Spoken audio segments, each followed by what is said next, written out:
ఒక అనుభవజ్ఞుడైన మానసిక వైద్యుడు 73 ఏళ్ల వయసులో దేశంలోనే టాప్ ఇన్స్టిట్యూట్స్ అయిన ఐఐటీల నుంచి అది ఒకే సెమిస్టర్లో 12 కోర్సులు పూర్తి చేయడం వినడానికే చాలా ఆశ్చర్యంగా ఉంది కదా. నిజమే. ఇది కేవలం ఆ సంఖ్య గురించిన విషయం కాదు. అసలు ఈ వయస్సులో ఇంత సాధించిన తర్వాత కూడా ఆ తపన వెనుక ఉన్న అసలు కారణమేంటి? ఈరోజు మనం దాని కొంచెం లోతుగా తెలుసుకునే ప్రయత్నం చేద్దాం. తప్పకుండా. ఈరోజు మనం రాజమహేంద్రవరానికి చెందిన డాక్టర్ కర్రీ రామారెడ్డి గారి అసాధారణ విద్యా ప్రయాణం గురించి చర్చిస్తున్నాం. ఆయన తన 73వ ఏట 73వ అర్హతను సాధించారు. ఇక్కడ మన లక్ష్యం కేవలం ఆయన విజయాలను లెక్కబెట్టడం కాదు. ఈ నిరంతర జ్ఞానాన్వేషణ వెనుక ఉన్న అసలైన స్ఫూర్తిని, ఆయన తత్వాన్ని అర్థం చేసుకోవడం. ఈ చర్చకు మనకు ఆధారం జర్నలిస్ట్ పెద్దాడ నవీన్ గారు రాజమహేంద్రవరం నుండి అందించిన స్క్రిప్టు మరియు ఇతర ఇంటర్వ్యూల నుండి సేకరించిన సమాచారం. అవును, ఇది కేవలం డిగ్రీలు సంపాదించడం కాదు. వయస్సును ఓడించి జ్ఞానాన్ని ఒక జీవన విధానంగా ఎలా మార్చుకోవచ్చో చెప్పే ఒక అద్భుతమైన కథ అన్నమాట. సరే, అయితే అసలు విషయంలోకి వెళ్దాం. 12 ఐఐటి కోర్సులు ఒకే సెమిస్టర్లో అన్నారు. ఇవి మామూలు ఆన్లైన్ కోర్సులా లాంటివా, లేక వీటికి ఏదైనా ప్రత్యేకత ఉందా? మంచి ప్రశ్న అడిగారు. ఇవి ఎన్పిటిఎల్ ద్వారా అందించే కోర్సులు. అంటే national programme on technology enhanced learning. Okay, NPTEL. దీన్ని మన దేశంలోని 7 పాత ఐఐటీలు, ఐఐఎస్సి బెంగళూరు కలిసి నిర్వహిస్తాయి. అంటే ఇవి చాలా ఉన్నత ప్రమాణాలతో చాలా కఠినంగా ఉంటాయి. అంటే ఊరికే వీడియోలు చూసి సర్టిఫికేట్ తీసుకునే రకం కాదన్నమాట. అస్సలు కాదు. ప్రతివారం అసైన్మెంట్లుంటాయి, మార్కులుంటాయి. చివర్లో దేశవ్యాప్తంగా ఒకేసారి అత్యంత కట్టుదిట్టమైన వాతావరణంలో ప్రాక్టెడ్ పరీక్ష రాయాలి. ఓ అలాగా. అలాంటివి 12 కోర్సులు. అంటే ఐఐటి ఖరగ్పూర్, కాన్పూర్, రూర్కీ, గౌహాతి ఇలా వివిధ సంస్థల నుంచి. కేవలం పాస్ అవడమేనా, లేక ఆయన ప్రదర్శనలో ఇంకేమైనా విశేషాలున్నాయా? ఇక్కడే అసలు విషయం మొదలవుతుంది. ఆ 12 కోర్సుల్లో 8 కోర్సులకు ఎలైట్ ప్లస్ గోల్డ్ సాధించారు. గోల్డ్ అంటే? అంటే 90% పైగా మార్కులు. మిగిలిన 4 కోర్సులకు ఎలైట్ ప్లస్ సిల్వర్ అంటే 75% పైగా మార్కులు. కానీ దీనికంటే ముఖ్యమైన విషయం మరొకటుంది. ఏమిటది? ఆ 12 కోర్సుల్లో ఏకంగా 9 కోర్సుల్లో ఆయన నేషనల్ లెవెల్ టాపర్గా నిలిచారు. ఒక్క నిమిషం. 9 కోర్సుల్లో నేషనల్ టాపరా? 73 ఏళ్ల వయసులో? అవును. ఈ అసాధారణ ప్రదర్శన వల్లే ఆయనకొక ప్రత్యేకమైన బిరుదు వచ్చింది. అది కూడా వరుసగా 3ఓసారి. ఒక హ్యాట్రిక్ అనమాట. హ్యాట్రిక్? ఇంతకీ ఆ బిరుదేంటి? ఆ బిరుదే మెగాస్టార్. మెగాస్టార్ అంటున్నారా? అదేదో సినిమా బిరుదులా ఉంది. ఐఐటీలు, ఎన్పిటిఎల్ లాంటి సంస్థలు వాళ్లు కూడా ఇలాంటి పేర్లిస్తారా? ఏమిటి దానర్థం? మీ ఆశ్చర్యం సహజమే. కాని ఇది ఎన్పిటిఎల్ వాళ్లు ఇచ్చే అత్యున్నత గుర్తింపు. ఒకే సెమిస్టర్లో కనీసం 6 కోర్సుల్లో నేషనల్ టాపర్గా నిలిచినవారికి ఈ గౌరవమిస్తారు. ఓ అలాగా. ఇది చాలా అరుదైనది. ఒక సెమిస్టర్లో దేశవ్యాప్తంగా వేల మంది పరీక్షలు రాస్తే కేవలం 3కి మాత్రమే ఈ టైటిలొచ్చింది. అందులో డాక్టర్ రామారెడ్డి గారు ఒకరు. అద్భుతం. ఇక్కడే మన అసలు ప్రశ్నకొస్తున్నాం. 73 ఏళ్ల వయసులో ఒక సక్సెస్ఫుల్ సైకియాట్రిస్ట్, సమాజంలో ఎంతో గౌరవం. ఇన్ని సాధించాక కూడా ఈ ఐఐటి కోర్సుల కోసం ఇంత కష్టపడాల్సిన అవసరం ఏంటి? ఆయన్ని నడిపిస్తున్న ఆ శక్తి ఏంటి? ఇక్కడే మనం ఆయన తత్వాన్ని లోతుగా అర్థం చేసుకోవాలి. ఆయన చెప్పిన దాని ప్రకారం ఆయన మొదట్లో నెమ్మదిగానే, అంటే పీహెచ్డీలు, మాస్టర్స్ డిగ్రీలు చేస్తూ వచ్చారు.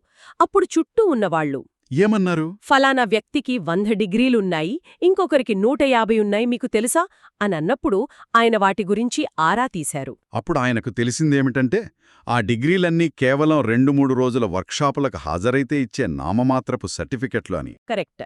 అప్పుడే ఆయన ఒక నిర్ణయం తీసుకున్నారు. నాణ్యత లేని 100 సర్టిఫికెట్ల కన్నా ఐఐటి లాంటి సంస్థ నుంచి వచ్చిన ఒక్క నాణ్యమైన సర్టిఫికెట్ విలువైందని భావించారు. నాణ్యత ముఖ్యం, సంఖ్య కాదు. ఖచ్చితంగా. ఆయన మాటల్లోనే చెప్పాలంటే, నేను లక్ష్యం కోసం కాదు, ప్రయాణాన్ని ఆస్వాదిస్తున్నాను అని చాలా స్పష్టంగా చెప్పారు. ప్రయాణాన్ని ఆస్వాదించడం, ఇది కేవలం మాట కాదు. ఆయన ఎంచుకున్న కోర్సులు చూస్తే మనకర్థమవుతుంది. పెద్దాడ నవీన్ గారి స్క్రిప్ట్ ప్రకారం ఆయన పూర్తి చేసిన కోర్సుల్లో engineering psychology, sociology of science వంటివి ఉన్నాయి. చాలా విభిన్నంగా ఉన్నాయి. అవును, కేవలం సర్టిఫికెట్లు సేకరించడమే లక్ష్యమైతే సులువైన కోర్సులు ఎంచుకుంటారు కదా, కానీ ఆయన ఎంచుకున్నవి చూడండి. అసలు ఒక సైకియాట్రిస్టుకు ఇంజనీరింగ్ సైకాలజీతో ఏం పని? ఇక్కడే ఆయన ఆలోచనా దృక్పథంలోని సమగ్రత మనకు కనిపిస్తుంది. ఇంజనీరింగ్ సైకాలజీ అంటే ఒక ఇంజనీర్కు సైకాలజీ ఎంత అవసరం, అలాగే ఒక సైకాలజిస్టుకు ఇంజనీరింగ్ సూత్రాలు ఎంతవరకు తెలియాలి అని చెప్పే కోర్సు. ఓ, ఇంట్రెస్టింగ్. ఉదాహరణకు, ఒక మెషిన్ను డిజైన్ చేసేటప్పుడు దాన్ని వాడే మనిషి మానసిక స్థితిని, సౌకర్యాన్ని దృష్టిలో పెట్టుకోవాలి. ఇది రెండు రంగాలను కలిపే ఒక అద్భుతమైన వారధి. మరి సోషియాలజీ ఆఫ్ సైన్స్ సంగతేంటి? అది ఇంకా ఆసక్తికరంగా ఉంది. అది మరింత లోతైన విషయం. ఒక శాస్త్రవేత్త ఏదో ఒక గొప్ప ఆవిష్కరణ చేస్తాడు, ఉదాహరణకు అణుబాంబు. కాని అది సమాజంపై ఎలాంటి మంచి, చెడు ప్రభావాలను చూపుతుంది. రైట్. సైన్స్ సమాజంపై చూపే ప్రభావం. అవును, సైన్స్ అనేది కేవలం ప్రయోగశాలకే పరిమితం కాదు, అది సమాజంతో ముడిపడి ఉంది అనే విశ్లేషణే ఈ కోర్సు ఉద్దేశ్యం. ఇది జ్ఞానం పట్ల ఆయనకున్న దాహాన్ని చూపిస్తుంది, కేవలం డిగ్రీల పట్ల ఉన్న మోజును కాదు. అంటే ఆయన తన వృత్తికి సంబంధించిన జ్ఞానాన్ని ఇతర రంగాలతో కలుపుతూ ఒక పెద్ద చిత్రాన్ని చూసే ప్రయత్నం చేస్తున్నారన్నమాట. చాలా బావుంది. సరే, ఇంతటి జ్ఞానాన్ని సంపాదించడం వెనుక ఎంతో కఠోర శ్రమ ఉంటుంది. ఆ పరీక్షల అనుభవం గురించి ఆయన ఏమన్నా చెప్పారా? అవును, ఆ పరీక్షల కఠినత్వం గురించి ఆయన చాలా స్పష్టంగా వివరించారు. రాజమహేంద్రవరంలోని పరీక్షా కేంద్రంలో సీసీ కెమెరాల నిఘా ఎంత పకడ్బందీగా ఉంటుందంటే అక్కడ పనిచేసే వాచ్మెన్కు కూడా ఫోన్ దగ్గర ఉంచుకునే అనుమతి ఉండదట.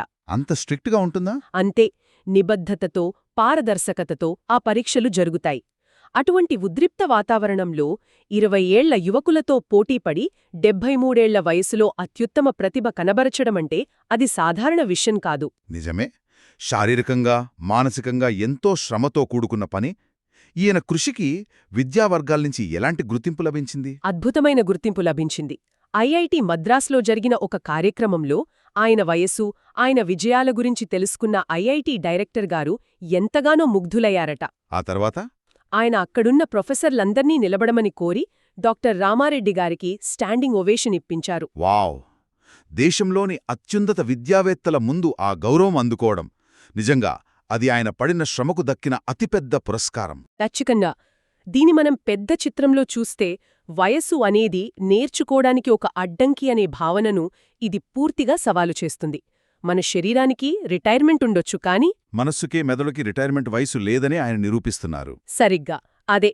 ఆ స్టాండింగ్ ఒవేషన్ కేవలం ఆయనకు మాత్రమే కాదు, వయస్సును లెక్క చేయకుండా జ్ఞానాన్ని ఆర్జించాలనుకునే ప్రతి ఒక్కరికి ఇచ్చిన గౌరవమది. ఇంతటితో ఆయన ఆగుతున్నారా? లేక ఇంకా భవిష్యత్ ప్రణాళికలేమైనా ఉన్నాయా? అంటే 73 డిగ్రీలు, హ్యాట్రిక్ మెగాస్టార్, ఇక చాలు అనిపించడం లేదా? అక్కడే ఉంది అసలైన విషయం. ఆగడం లేదు. లేదంటారా? వచ్చే సెమిస్టర్లో ఏకంగా 16 ఐఐటి కోర్సులు ఒకేసారి చేయాలనేది ఆయన లక్ష్యం. 16? ఒక్క నిమిషం. 16 కోర్సుల? నాకు 12 అనే సంఖ్యే చాలా ఎక్కువగా అనిపించింది. అవును, 16. పరీక్షల తేదీలు అనుకూలంగా ఉండటంతో ఈసారి 16 కోర్సులు చేసే అవకాశం దొరికిందని ఆయన చెప్పారు. అంటే ఒక్కో కోర్సుకు సగటున 800 పేజీల స్టడీ మెటీరియల్ అనుకున్నా, దాదాపు 12,800 పేజీలు కేవలం 4 నెలల సమయంలో పూర్తి చెయ్యాలి. అవును, 12,800 పేజీలు. నాకా సంఖ్య వింటుంటేనే తల తిరుగుతోంది. ఈ అంకితభావం, ఈ శక్తి ఎక్కడ్నించి వస్తుంది? ఆయన ప్రణాళిక అదే. జనవరిలో కోర్సులు మొదలైతే ఏప్రిల్, మేలో పరీక్షలు. ఈ 4 నెలల్లో అంత విస్తృతమైన సిలబస్ను పూర్తిచేసి అసైన్మెంట్లు రాసి పరీక్షలకు సిద్ధం కావాలి. ఇది ఆయన క్రమశిక్షణకు, సమయపాలనకు నిదర్శనం. ఇన్ని డిగ్రీలు, ఇన్ని విజయాలు, చివరికి వీటన్నిటినీ కలిపి చూస్తే మనకు కనిపించే పెద్ద చిత్రమేంటి? ఆయన సమాజానికివ్వాలనుకుంటున్న సందేశమేమై ఉంటుంది? దీనికి సమాధానంగా ఆయన సెట్ పాయింట్ థియరీ గురించి చాలా ఆసక్తికరంగా మాట్లాడారు. ఇది సైకాలజీలో ఒక ముఖ్యమైన సిద్ధాంతం. Set point theory. అవును, వరను ఎవరికైనా ఏదైనా ఆనందం కలిగితే, అది కొత్త డిగ్రీ అయినా, ఖరీదైన కారు కొన్నా, ఆ సంతోషం కొన్నాళ్లకే సాధారణమైపోతుంది. మనం మళ్లీ మన పాత మానసిక స్థితికి, అంటే సెట్ పాయింట్కి వచ్చేస్తాం. ఆనందమైనా, దుఃఖమైనా ఎక్కువ కాలం ఒకే స్థాయిలో ఉండదు. అంటే ఒక మానసిక వైద్యుడిగా ఆయన వేల మందిలో ఈ థియరీని ప్రత్యక్షంగా చూసుంటారు. అందుకే బహుశా ఆయనకు ఆనందమనేది ఒక గమ్యం చేరడంలో కాకుండా ఆ ప్రయాణంలో మెదడుకు నిరంతరం పని కల్పించడంలోనే దొరుకుతుందని బలంగా నమ్ముతున్నారేమో. సరిగ్గా అదే.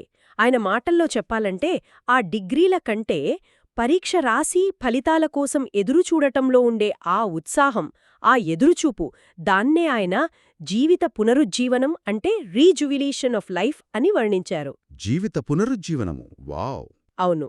73 వయసులో కూడా ఒక విద్యార్థిగా పరీక్ష ఫలితం కోసం ఎదురుచూడటంలో ఉండే ఆ ఉత్సాహాన్ని అనుభవించడమే అసలైన విజయం అని ఆయన భావిస్తున్నారు. ఆ సర్టిఫికేట్ అనేది కేవలం ఒక ఉత్పత్తి, ఒక బై ప్రాడక్ట్ మాత్రమే. అంటే మిగిలేది ఆ ప్రయాణంలో పొందిన జ్ఞానం, అనుభవం, ఆ ఉత్సాహం మాత్రమే. ఇది చాలా లోతైన ఫిలాసఫీ. ఇది కేవలం యువతకే కాదు, జీవితంలో ఒక స్థాయికి చేరి ఇక నేర్చుకోవడానికి ఏమీ లేదు అనుకునే ప్రతి ఒక్కరికి ఒక పెద్ద పాఠం. అవును. ఇతరులకు, ముఖ్యంగా యువతకు స్ఫూర్తినిచ్చే అవకాశంగా దీన్ని చూస్తున్నారు. డబ్బు, హోదా తెచ్చే ఆనందం తాత్కాలికం, కానీ నిరంతరం నేర్చుకోవడంలో ఉండే ఆనందం శాశ్వతం అని ఆయన తన జీవితం ద్వారా చూపిస్తున్నారు. డాక్టర్ కర్రీ రామారెడ్డి గారి కథ వరుసగా మూడోసారి మెగాస్టార్ టైటిల్ గెలవడం, సంఖ్య కన్నా నాణ్యతకు ఆయనిచ్చే ప్రాధాన్యత, రాబోయే సెమిస్టర్లో 16 కోర్సులు చెయ్యాలనే భవిష్యత్ లక్ష్యం, ఇవన్నీ మనల్ని ఎంతగానో ఆలోచింపజేస్తాయి. ఈ అద్భుతమైన స్ఫూర్తిగాథను మనకు స్క్రిప్ట్ రూపంలో అందించి ఈ చర్చకు పునాది వేసిన జర్నలిస్టు పెద్దాడ నవీన్ గారికి రాజమహేంద్రవరం నుండి మా ప్రత్యేక ధన్యవాదాలు. ముగింపుగా చెప్పాలంటే ఇది కేవలం 73 అనే సంఖ్య గురించిన కథ కాదు. ఇది వయస్సుతో సంబంధం లేకుండా నిరంతరం, కఠినంగా, అన్నిటికంటే ముఖ్యంగా ఆనందంగా నేర్చుకునే ఒక జీవన విధానం గురించిన కథ. నేర్చుకోవడం అనేది ఒక ప్రయాణం, గమ్యం కాదు అని చెప్పే ఒక శక్తివంతమైన సందేశం. చివరిగా శ్రోతలను ఆలోచింపజేసే ఒక ప్రశ్నతో ముగిద్దాం. ఇందాక మనం డాక్టర్ రామారెడ్డి గారు చదివిన సోషియాలజీ ఆఫ్ సైన్స్ అనే కోర్స్ గురించి మాట్లాడుకున్నాం. అంటే శాస్త్రీయ ఆవిష్కరణలు సమాజంపై ఎలాంటి ప్రభావాన్ని చూపుతాయనే విశ్లేషణ. ఇది మనందరినీ ఒక ప్రశ్న అడిగేలా చేస్తుంది. మనం నేర్చుకుంటున్న విద్య లేదా మనం చేస్తున్న పని కేవలం మన వ్యక్తిగత ఎదుగుదలకే కాకుండా మన చుట్టూ ఉన్న సమాజంపై ఎలాంటి ప్రభావాన్ని చూపిస్తోందని మనం ఎప్పుడైనా లోతుగా ఆలోచిస్తున్నామా?